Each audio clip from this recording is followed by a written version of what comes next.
I am Dr. Vinita Ketkar.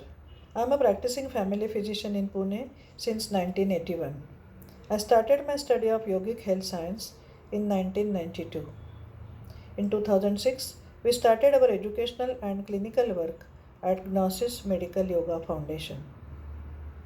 Under educational domain, we conduct two courses.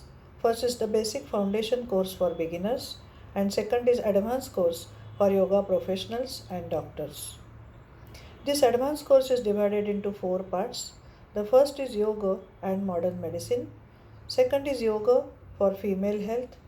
Third is yoga for lifestyle disorders. And fourth is dedicated for rope and belt therapy. The first, yoga and modern medicine.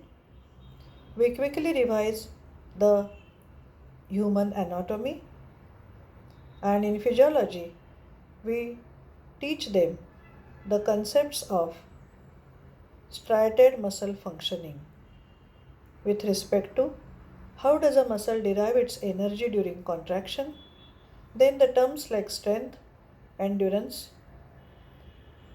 tone of the muscle, slow twitch fibers, fast twitch fibers, VO2 max, strength and length relationship, types of contraction namely isometric and isotonic, neuromuscular junction, and few more.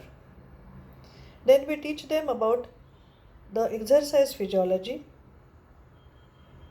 the basic fundamental principles, and explain the main subject, that is yogic physiology. In this, we try to correlate Ashtanga Yoga with our body functioning. So concept is taught to them in the form of Samatva helps homeostasis. Samatva being the fundamental principle of science of yoga, and homeostasis is the main aim of human physiology. So how yoga helps the human physiology? So the Samatva helps homeostasis. In the same aspect, Ashtanga Yoga is explained to them in medical terms. For example, Yama and Niyama are the behavioral science which are controlled at limbic system. Asana is the voluntary control on the striated muscles.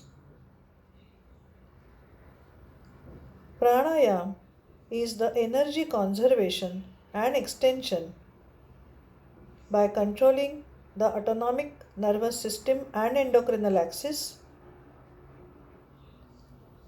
Pratyahar is understanding the pathway of sensory inputs, optimizing them, and modifying their effects by our conscious efforts.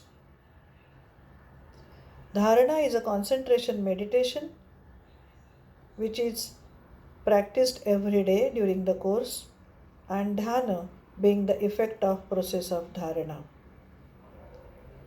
So the student of advanced course gets to know how to correlate modern medicine with science of yoga in first part.